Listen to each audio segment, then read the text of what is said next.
Get 15% off any DIR 101 course, an introduction to DIR and DIR Floortime through icdl.com by using the promo code AFFECTA15. That's AFFECTA15.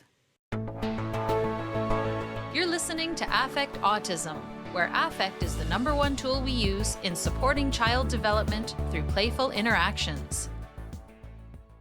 If you're a caregiver looking to implement your own Floortime approach, please see the Parents menu at icdl.com, the Interdisciplinary Council on Development and Learning, for the virtual Floortime consultations for parents. There you can schedule an appointment, look at the virtual DIR home program services, and see the weekly parent support meetings registration. We aim to help you implement the developmental individual differences relationship-based model at home, taking into account where your child is developmentally and their individual sensory processing differences within your safe and nurturing relationship to promote and support their developmental potential. Hello, welcome back, listeners. This is Daria Brown at Affect Autism, and this week I have with me Marilee Bergeson, who is a speech and language pathologist in San Marcos, California, just north of San Diego. Her work has been focused in early intervention, and since her retirement, she's in private practice and consultation. She is a DIR expert trainer with both the Interdisciplinary Council on Development and Learning and Profectum, and has been in the DIR world since the early 1990s. That's Developmental Individual Differences Relationship-Based Model. Welcome, Marilee. It's nice to have you. Thank you so much, Daria. I am just so grateful to be able to spend this time with you. Thank you. Well, I invited you on the podcast after seeing your news flash with ICDL, the Interdisciplinary Council on Development and Learning, on WAA, which stands for Words, Affect, Action. And I thought it would be a great topic to bring up with our listeners, especially as a follow-up to the recent podcasts I did with Jolene Fernald, who's also a speech and language pathologist. You started off that newsflash by mentioning that in Dr. Stanley Greenspan's book, Building Healthy Minds, he suggests that we always combine our words or ideas with our affect or our expression of feelings and actions. And so that's words, action, affect, or WA. Yes. Exactly. And, that's such an important foundational kind of thing. And I think when I heard Dr. Greenspan speak about that, it resonated with me immediately because I feel, as I wrote about, that it's much more a way of being than a strategy. I think it's a way of inviting a child in.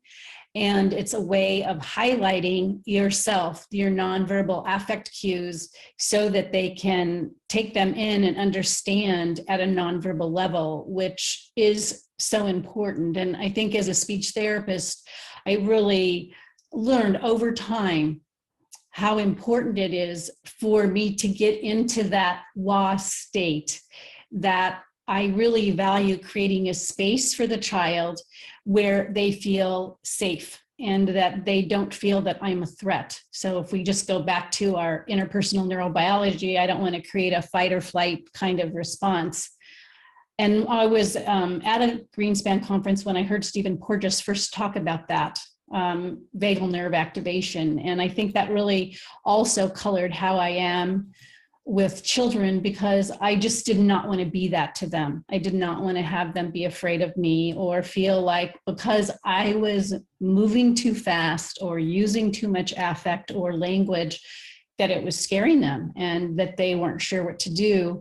And so I always come in first, even before I think of WA, I think of just how I am. One, because I'm so used to doing home visiting, so I have to take in where the parent and family is, and I need to really build my relationship with the parents so that we have trust, and that I really follow their lead. That's how I start a session, is where is the family, and we go from there, because that's the parallel I want to create for them to do with their child. So it's a very slowed down process. And I think that's one of the things I really learned in all of these years of DIR, is that idea of slowing down and being fully present, and what an important part of our work that really is.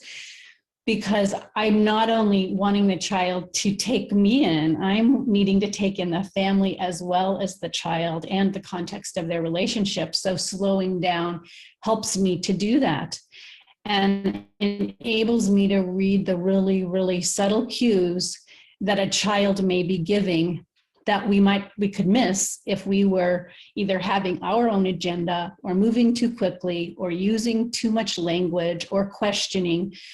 You miss what the child is really trying to tell you. And I think I've cultivated over time a great value in curiosity about who each child is, and how are they really showing up, and who are they? I want to know who they are, and I want to be so there to support that, and so they can be who they are to their fullest extent, and be an ally and supporter of that, which I think creates such a wonderful foundation in our work that really makes it so valuable and rewarding, is to just get to know each child as they are.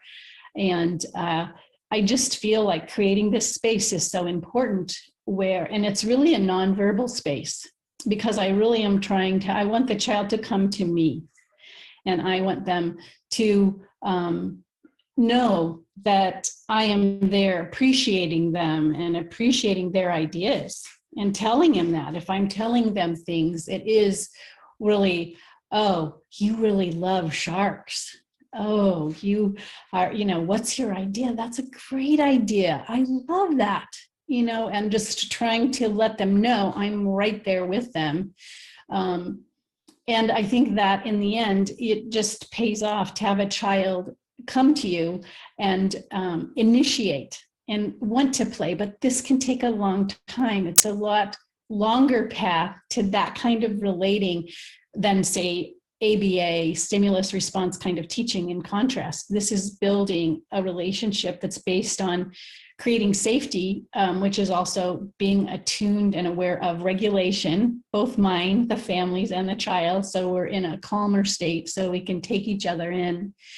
It's so important to try to create that space, because for me, often children, particularly on the autism spectrum, have motor planning issues, especially related to speech. And so sequencing those sounds can be really challenging. And it doesn't mean they are not really smart and have a lot of thoughts in their mind. It's there, but getting that out is more difficult. And so when you create this space of regulation and safety, that the child is more likely to try to make some sounds and try to say some words, because they feel comfortable in doing so.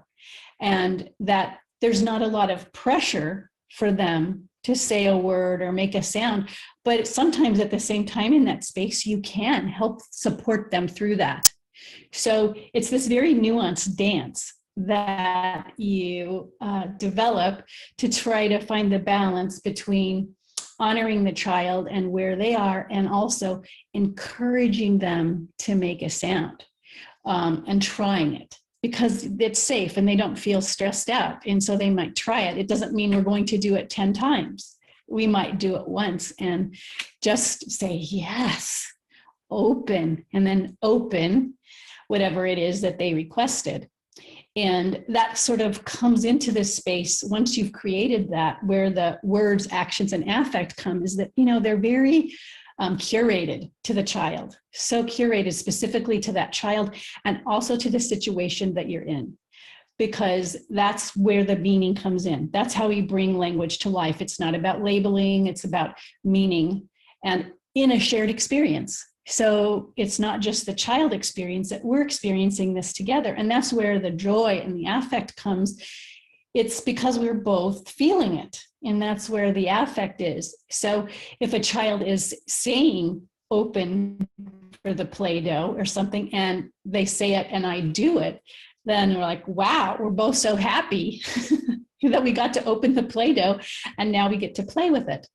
And so that creates meaning, and it increases the likelihood that the child will say that word again, because we've created a context that's meaningful and that they have an idea of what to do then. It doesn't mean every time they're going to be able to do it, but we've set up a situation that is likely to be successful. And along those same lines, in our play, if we did have Play-Doh, then you want to focus on the action words too, because they carry so much power and affect, like squeeze. And so that's an example of wow, where you're actually adding affect to that word so that the child again is more likely to say it, because they hear that kind of sing-song affective tone in your voice. And so they kind of want to say that too, like squeeze. It's more fun. So you're adding another element that's coded differently too in the brain. It's a little bit more musicality. And so it creates an opportunity for a child to maybe be successful. And we're doing a sensory activity too, which also engages much more of their body and mind, so that they also code that word in a sensory way too, like, wow, not only am I hearing that squeeze, I'm feeling it. And so it has meaning and it's embedded in a different way in their brain. So you're talking about how do we get to integration of a concept like that? And then you may get into some other things that you're squeezing and pushing and poking and all of those kinds of things. So they start to understand the concept of that, like what does that actually mean? So that's how you build more depth to the words, the actions, and affect, but it comes a lot from you and how you're just bringing more to it according to what the child is showing you. And it also helps support them in sharing attention and staying with you because of it, because it's, you get into that. It helps with the sharing of attention and the sharing of the emotion. And then it gets them to that place of intention. They want to show me or initiate or do it again. And they, in the context of that rhythm, then they're much more able to do that. And have a good experience of doing that. And I can't emphasize, as a speech therapist, of course, the first request is always, I want my child to talk. And so I often talk, I want that for your child as well. That's my big priority too, but we have to go through the idea of regulation and being in a calm state, as well as being in a place where you can just move through this process, this nonverbal reading of cues, so that you're regulated and we are relating with each other. And I often point out too for parents how important that is, and how we need to, and when we're talking about safety, a really key part of safety, according to Dan Siegel, is that you really, as we're wired, we look at nonverbal cues and we're already reading if we feel a person is safe or not safe in the world. And so we want our kids to be able to do that, because will keep them safe and keep them out of harm's way. So there's so much to it in terms of the reading of the cues. And when they are playing with peers, when they're in school, the reading of the nonverbal cues, like knowing who to pay attention to, is really important, because there is a lot of nonverbal cueing going on with peers as well as with teachers. And a child needs to be able to orient themselves to all those different things. So, and for sure, I want the parents to really be able to have that with their child, because it's also a very intimate space. And I want them to have that depth of relating with their child and that closeness, because that's where the child ultimately is going to learn how to relate to other people, with the person that are the people that are most important to him or her. And so that's a really important piece too. So we're putting on the back burner the talking in favor of the relating, because also we really want kids to have a wonderful quality of life, and we want them to have friends, and we want them to have relationships that they value. And so that's a really important priority, as well as talking and academic kinds of things. It's that relating piece, which is really so challenging at times for kids, because especially on the autism spectrum, because it can be very in and out. They don't have a strong, solid signal all the time. And so they can miss, like this flow I'm talking about, they can miss a lot of that because their bodies are filled with sensation that doesn't allow them to tune in to us so consistently. And so that's what we're trying to do, is build that muscle and build the ability to share, gaze, to sustain gaze, that's why it's so important. It's not eye contact, it's gaze, and that loving gaze, and just really having a child take you in. And when you see that, it's just a beautiful kind of thing. And when a child approaches you with that kind of affection, it's a really special kind of a thing. And to have these longer sequences of nonverbal dances in such a reciprocal way, it's a wonderful thing. And I feel for parents too, they feel that same thing. So to them, they're not putting as much of a priority on the talking, because they're enjoying the relating, getting to know their child, seeing what their child can do and appreciate it. And so that becomes less of a priority. I mean, it's there, we're always working toward that, but we're really building a strong foundation. So that's kind of what puts this all together. And that's why I wrote the article in the first place, was just that I felt like you do this from the beginning. And you're almost in a way mimicking, the rhythm of motherese when moms are talking to their babies, and you're having a conversation with a child who's not verbal. So it's just taking that same idea and having a conversation. So it doesn't mean that I'm not talking, because I am, but I'm taking whatever they are doing as intentional, and I'm having the conversation about it. And so that's where the affect comes in, and putting intention on it, whether the child has the intention or not. I'm trying to put it on there, but I'm doing it in a very conversational way, in a very sing-songy kind of voice too, to keep them with me, and to try to get a flow going, and to just let them know I'm here for you, and I hear you. That's your idea, because I'm trying to connect actually with what's up here, because I'm trying to guess based on what they're showing me, what they're thinking, so that I can give some voice to that. And I have often had kids just look at me like, yes, I can tell that I'm getting close to what they're thinking, and they're looking at me like, yes, that's exactly what I'm thinking, but I couldn't say it. And so I think it's worth trying to work on that, because I feel for kids, it's so nice to have someone understand what they're trying to communicate, and to just get it out there. And so I just feel that has been such an important part of the work that I have done. And it took that's a big change from being a speech therapist, where, in the traditional training, it's very direct. And so I had a lot of learning to do as a speech therapist, and that, along with going into homes, that's a very different setting than a clinic setting. And so that's a whole nother set of skills and a way of being that I had to learn as well.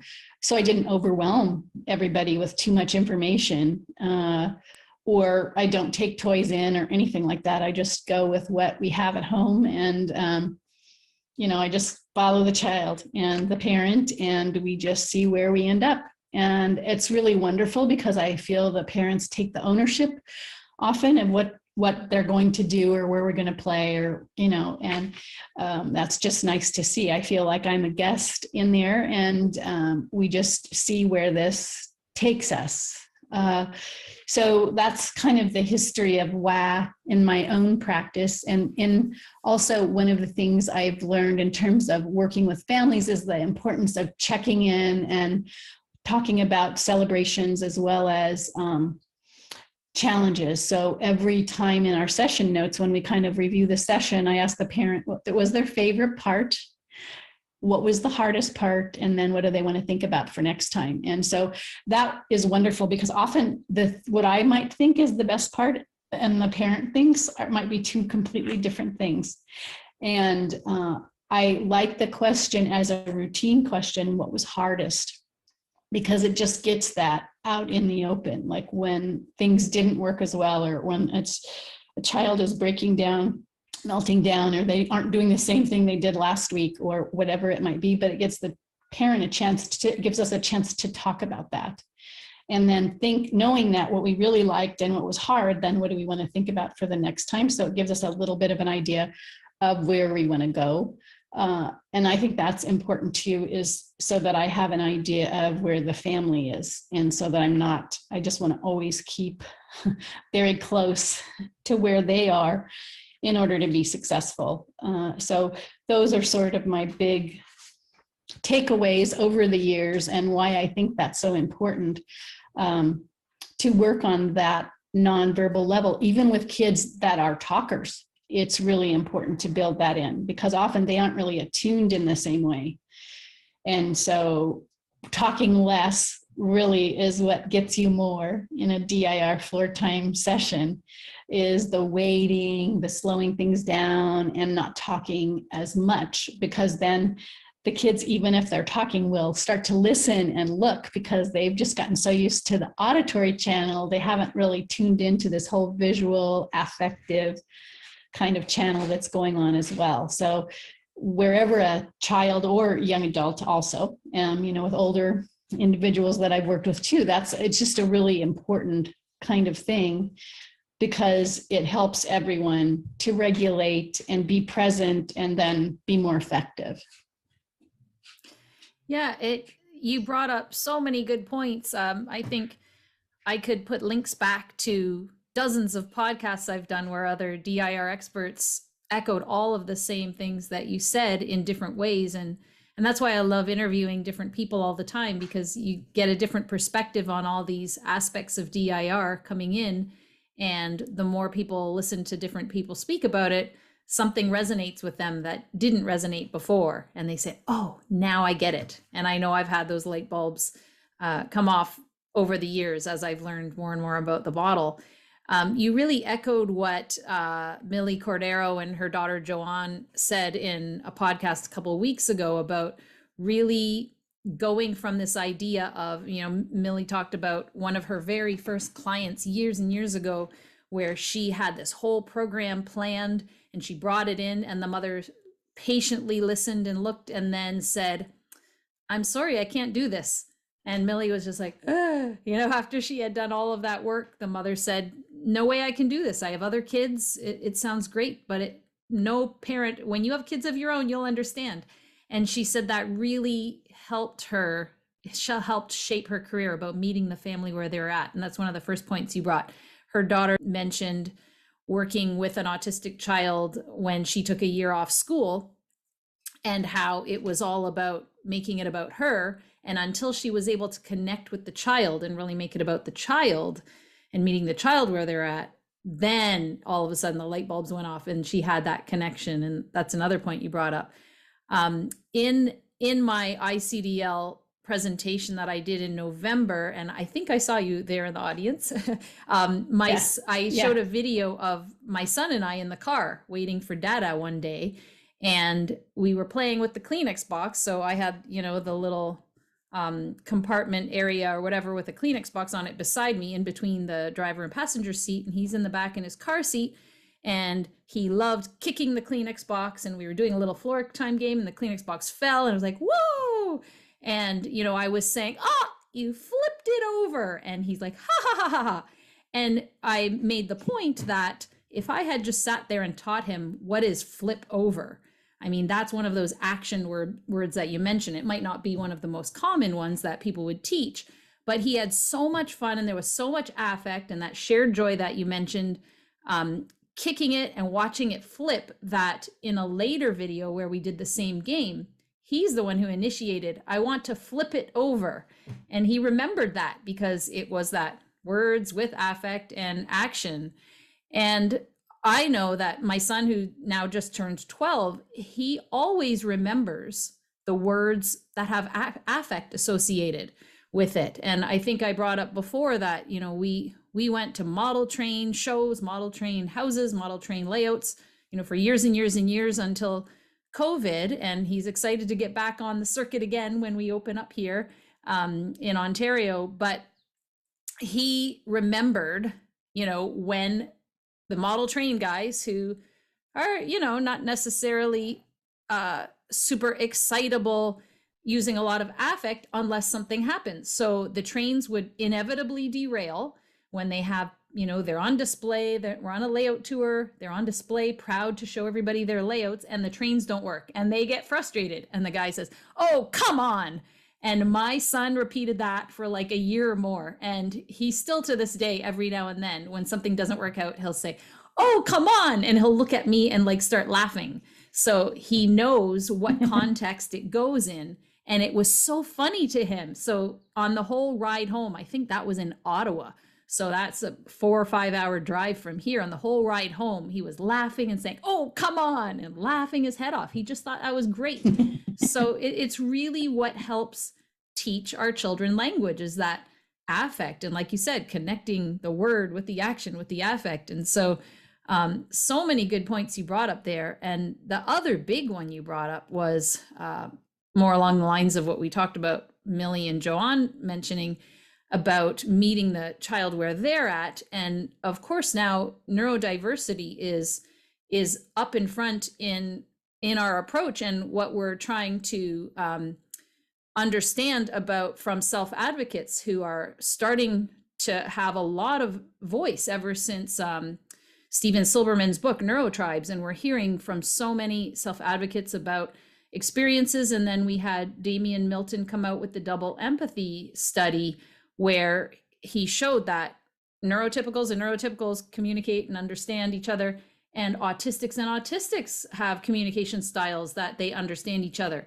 But it's that mix and match that's the trouble. And we want to move away from this, we know the way to communicate and you guys are wrong and we're teaching you, to what you said, which is we have to do, it's a reciprocal action. So we're not expecting the child to come to us. We are going to the child in order to show them that it's safe to communicate, and we want to help you to be able to communicate.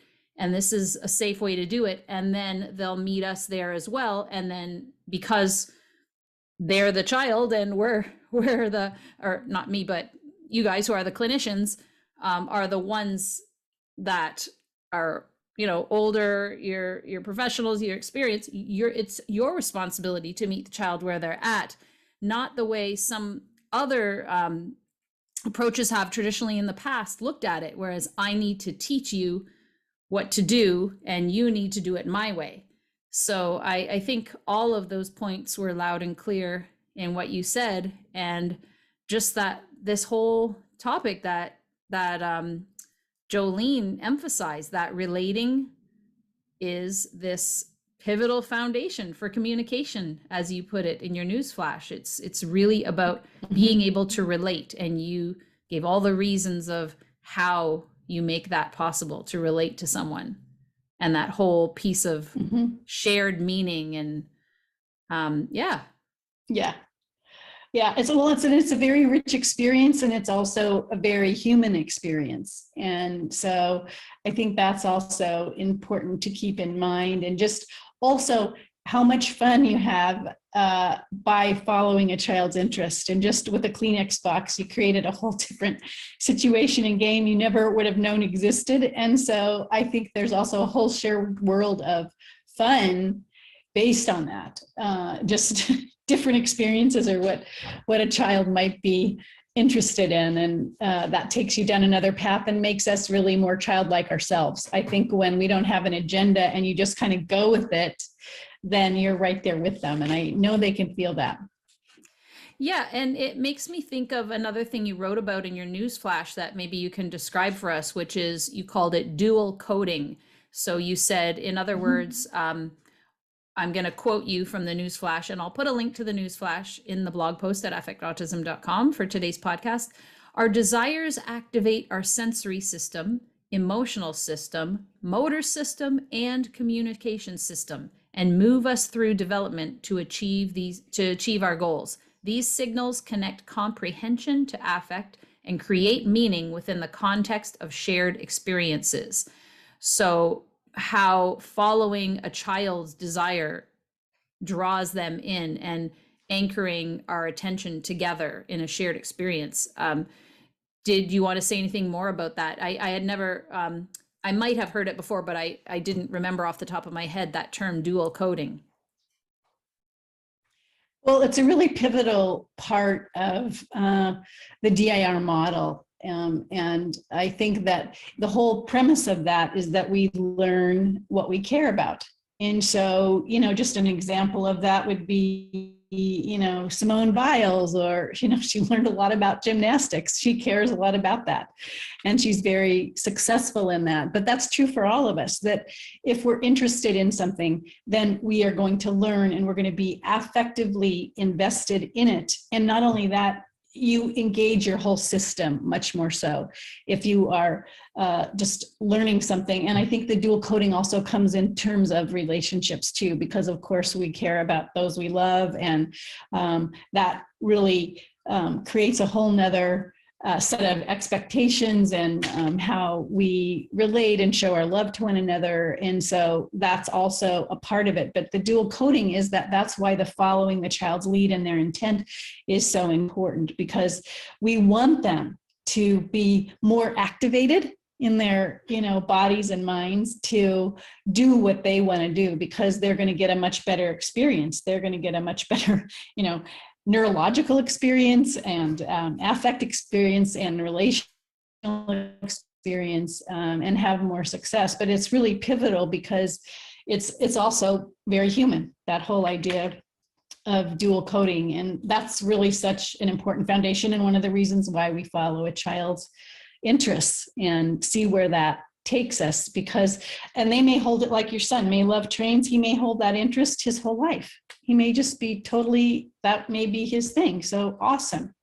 That's kids have interests, and it doesn't mean it's a bad thing. It's awesome that, or this one little guy that I work with adores sea life and sharks. And he is nonverbal, and he's 4, and I worked with him for a few years, but he can draw out amazing things. He can draw sea life, and it looks like you might think it's doodles, but after you start looking at it, you're thinking, oh my gosh, he's drawing all the fish under the water. And you could see his evolution of how he was learning, how he was in his mind. He had ideas, and one of the ways he could show us was by drawing. And so you could say, oh my gosh, he's so just taken with sharks that he's not paying attention to anything else, but he's elaborating it, and he's actually going with so much more of that idea. And so could we, in playing with him, to expand it and, do all things sharks and fish and all of those kinds of things. But he showed us what he had in mind, and it would be easy to take the sharks away.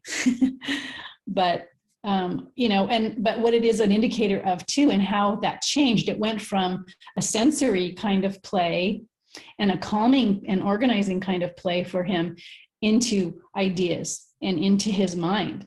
And then he was able to share that. So, you just never know. So I'm never too quick to make a judgment about those things when kids are interests. I think that's fantastic that they have interests, and they start in play. You start at the sensory motor level, and that's what he was doing. So, and that was for him very calming and organizing for him. So that's where he was at that time, because he was not very regulated. So that's what he needed to do to help organize himself. So he was just beginning that, but that it's just interesting to see over time how that evolves, and that idea of dual coding and following an interest, where it can create professions, that people are interested in. So it's really something to pay attention to. And how cruel to take away a child's number one interest and think, oh, they're too obsessed with this, they need to learn something else. Would we do that with neurotypical children? I mean, maybe some people do, but I wouldn't want to do it with anybody. Take away what they love to teach them other things. Instead, that love is a vehicle to teach them other things. And I have a great example of that from this week. You're going to laugh at this. My son is at his program, and it's starting to get really hot here. And the UV factor or whatever, they said, send in some spray suntan lotion, please. So, because we want to play outside. So I sent it in, and I heard back that he absolutely wanted nothing to do with it. And somehow the TA was bright enough, tuned enough to understand that my son currently is obsessed with Mario Kart. He loves everything Mario Kart. He learned how to play video games during the pandemic. And so she said something along the lines of, oh, well, we need to put the spray on to protect the Mario Kart cars from the sun. And he literally laid down and let her spray his entire body. And it was just so interesting to me, because of course our children have lots of sensory challenges and are overwhelmed by different sensations. And it can be so easy to say, you know, the feeling of the suntan lotion on his skin bothers him so much. He's scared that you're hurting him. And we can make up all these kinds of sensory reasons why it's overwhelming to put on suntan lotion. And for a lot of kids, that is a fact, and that's true. I don't want to diminish that in any way. And for my son, maybe it also is true, because he doesn't like getting stuff on his hands. He's like, oh, even though he's a sensation seeker, he's very defensive with the tactile sense in some ways. But going through something he loves and relating it to that made him totally okay with it. And it just shows the power of this approach being child-led and what that means. Follow the child's lead. As you said, you know, just going with what they love as the vehicle for getting the rest of this out there. So I just thought, you guys better hire that TA, because she gets it. Yeah, I know, that's a great story too. I just think that we can't always assume. We need to be curious about where a child is coming from and why, and see where that takes us, because we don't always know. Again, that's reading the child's cues and just tuning into their interest. And who would ever have imagined, that's such a great idea. Who would ever imagine that that's how you would get sunscreen on a child? But that's awesome. You know, that's just great. That's a good example of that, you know, how it unlocks a lot of things that you could never imagine. So I think and I think it's also helpful for parents to have that openness to their child too, and not the worry, and to try to just go there with their child and see where it takes them. And it's always trial and error. It's always a dance. You think something will work, and it might for a while, and then it doesn't anymore. And you think something works and it doesn't work, and you try something else. And it's always that. But I guess the way that she said it was non-threatening enough. Like, you could also have said, you need to put it on, otherwise your car is gonna blah, blah, blah. And that would have been scary, and he wouldn't have wanted to, but she said it very nonchalantly, and it was fine. And the other thing I wanted to point out that we didn't about that Kleenex box example, where my son was kicking the Kleenex box and we're saying flipped over. It wasn't just this verbal and affect relation. Like, it was the sensory experience too. And like you mentioned, adding in a sensory experience and movement. So he got to kick, like he needs to move. He's a mover and a shaker. That vestibular input and even proprioceptive input from, you know, kicking and the visual, watching it flip, and all of those things coming into play with that Kleenex box game. Even though he's sitting, he's sedentary, but just moving it, moving his foot and feeling that kick, and then me being able to put it back. So bringing in the sensory is so important too. I like how you said that, as opposed to the first speech pathologist experience that my son had, which was sitting at a little table at age 2 with a seatbelt on, and, you know, being shown things and drilled. No, it didn't sit well with me. And, you know, it's so different to let the child do understand and respect what they love and what is fun to them. Mm-hmm. Yeah. And I think as the speech therapist, you have to be open to that, and open to, like you said, the ups and downs. Some things work, sometimes they don't. and that you have to be open to that as the speech therapist, and also to bring meaning to that to the family, like what is happening, what do you see happening, and help us, let's try to understand this together. But that takes a certain amount as the therapist too, of just being okay with whatever, a meltdown, and you're in someone else's home and this is their child too. So I think that's just another dynamic, is being comfortable with all of that, because that helps build your relationship with the family, but you're there together and you're trying to work through it together and try to make meaning from that situation and learn from it. So I think that's also really important. And that's not something you learn in speech therapy school. Yeah, I mean, I don't know, but I believe you, because I've never been in speech therapy school. But yeah, I hear it. I hear it from a lot of people.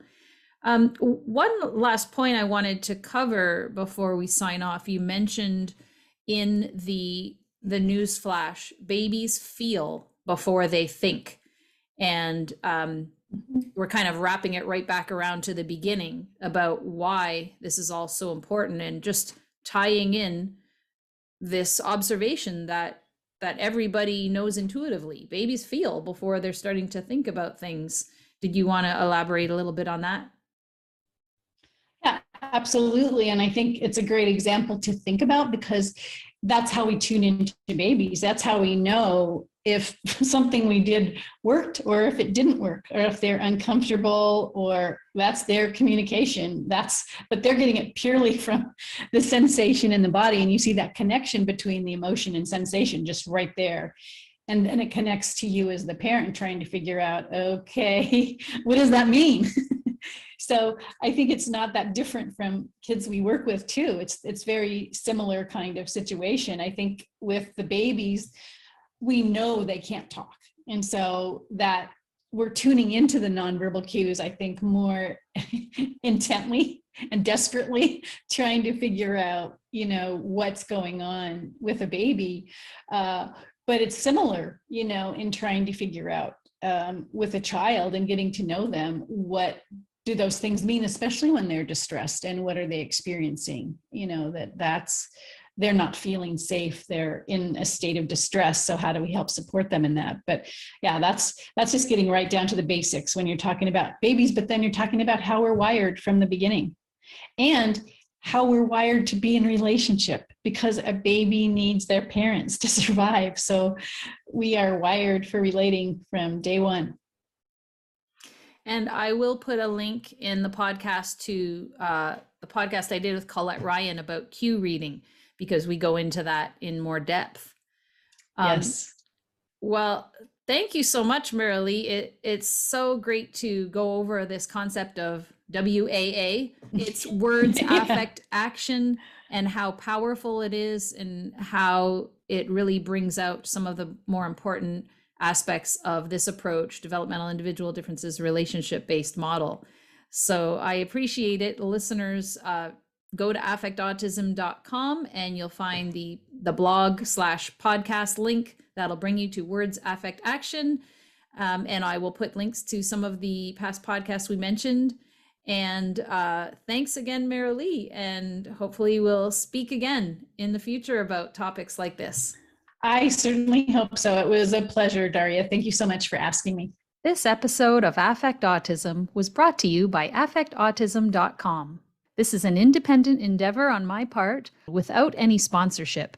Please consider supporting the podcast and the website for as little as $5 US a month to receive extra bonuses, including Floortime videos access, your questions answered on upcoming podcasts, my weekly insights video with my takeaways from each podcast, and more. You can become a member or a star member of Affect Autism at patreon.com/affectautism. Until next time, here's to affecting autism through playful interactions.